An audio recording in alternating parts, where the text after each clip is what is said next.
സാറിന് എന്നെ എന്തോരം ഇഷ്ടമാണ്? എനിക്ക് കുറേ ഇഷ്ടമാണ്. അതല്ല, എന്തോരം ഇഷ്ടമാണ് ഇത്ര സാർ. പിന്നെ ഇന്ന് സാറിൻ്റെ അടുത്ത് കുറച്ച് സീരിയസ് ആയിട്ടുള്ള ഒഫീഷ്യൽ ക്വസ്റ്റ്യൻസ് ഒക്കെ ചോദിക്കാനാട്ടോ ഞാൻ വന്നിരിക്കണേ. ആയിക്കോട്ടെ. അപ്പോൾ സാർ എനിക്ക് സീരിയസ് ആയിട്ടുള്ള ഉത്തരം തരണം, കളിയാക്കരുത്, വഴക്ക് പറയും. ഇതൊക്കെ ഡിസ്ക്ലെയിമറാണ് ഷോയിന് മുമ്പ്.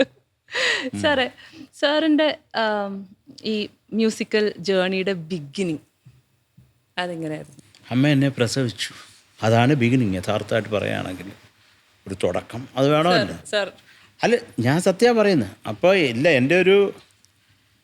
എൻ്റെ ഈ അമ്മമാർ പറയുന്ന അത്ര നമുക്ക് അങ്ങോട്ട് വിലക്കെടുക്കാൻ പറ്റത്തില്ല. കാര്യം എൻ്റെ അമ്മയൊക്കെ പറയുന്നത് ഞാൻ 2 വയസ്സിലൊക്കെ പാടുമായിരുന്നു.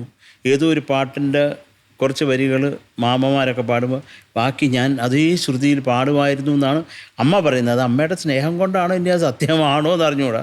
അത് വാട്ടവർ. അപ്പോൾ ചെറുപ്പം പോലെ സംഗീതമാണ് പ്രധാനമായിട്ട് മനസ്സിലുള്ളതും എൻ്റെ കൂടെ ഉള്ളതും എന്ന് ഞാൻ വിശ്വസിക്കുന്നു. പിന്നെ പഠിക്കുന്ന കാര്യത്തിൽ കണക്കിൻ്റെ കാര്യത്തിൽ പ്രത്യേകിച്ച്. എന്നിട്ട് 4-5 വയസ്സിലൊക്കെ പാടുന്നതുകൊണ്ട് ഒരു 6 വയസ്സിലൊക്കെ ഞങ്ങളുടെ വീട്ടിലുള്ള എല്ലാവരും ബാലമുരളി സാറിൻ്റെ ഫാൻസായിരുന്നു. Doctor M Balamurali Krishna. അപ്പോൾ അതാണ് നമ്മുടെ ദൈവം. നമ്മുടെ കുടുംബത്തോടെ പോയി ആത്മഹത്യ എന്ന് ഗുരുജി വിളിച്ച് പറഞ്ഞാൽ ഞങ്ങളെല്ലാം ചെയ്യും. അപ്പോൾ ഗുരുജി എന്ന് പറയുന്നത് ഞങ്ങളുടെ ഫാമിലിയിൽ ഒരു ദൈവത്തിനെ പോലെ ദൈവം തന്നെയാണ്. അപ്പോൾ പാട്ടിൻ്റെ കാര്യത്തിൽ അപ്പോൾ അദ്ദേഹത്തിൻ്റെ പാട്ട് കേട്ട് ഇങ്ങനെ ഇരിക്കുന്ന ഒരു അവസരത്തിൽ 6 വയസ്സ് കാണും. അപ്പോൾ എന്നെ എൻ്റെ മാമൻ ഗുരുജി അവിടെ അമ്മച്ചി വീട് ക്ഷേത്രത്തിൽ പാടാൻ വന്നപ്പോൾ കൊണ്ടുപോയി. നമുക്ക് അന്ന് ഒരു ബാലമുരളി സാറാണ് ഇരിക്കുന്നതെന്നുള്ള ഒരു വിവരം അതില്ലല്ലോ അന്ന്, ഇന്നും ഇല്ല.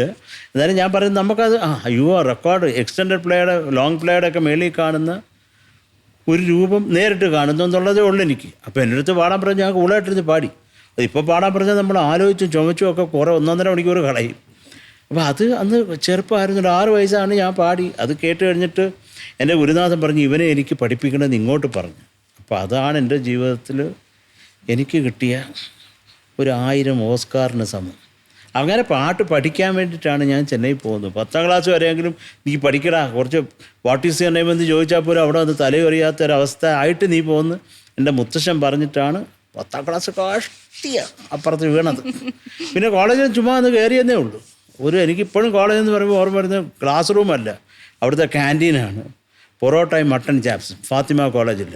അത് കഴിച്ചിട്ട് ഞാൻ നേരെ ചെന്നൈക്ക് പോയി. പിന്നെ അവിടെ പോയപ്പം എൻ്റെ ഗുരുജി ടൂസിലായിരുന്നു. ബാലമുരളി സാറ് കറക്കത്തിലായിരുന്നു. അപ്പോൾ കാണാൻ പറ്റിയില്ല. അപ്പോൾ രാജാമണി ചേട്ടൻ്റെ അച്ഛൻ ചിദംബരം മാഷ്, അദ്ദേഹത്തിൻ്റെ അടുത്ത് പോയി സംഗീതം തുടങ്ങി. അപ്പോൾ അദ്ദേഹത്തിൻ്റെ അടുത്ത് പഠിച്ചുകൊണ്ടിരിക്കുമ്പോഴാണ് എൻ്റെ അരങ്ങേറ്റവും. അപ്പോൾ പ്രേം നസീർ സാറും ശീഴുകാഴി ഗോവിന്ദരാജൻ സാറും പി ലീലാമ്മയൊക്കെ ഉണ്ടായിരുന്നു ഗസ്റ്റായിട്ട്. അതൊക്കെ ഒരു അനുഗ്രഹം.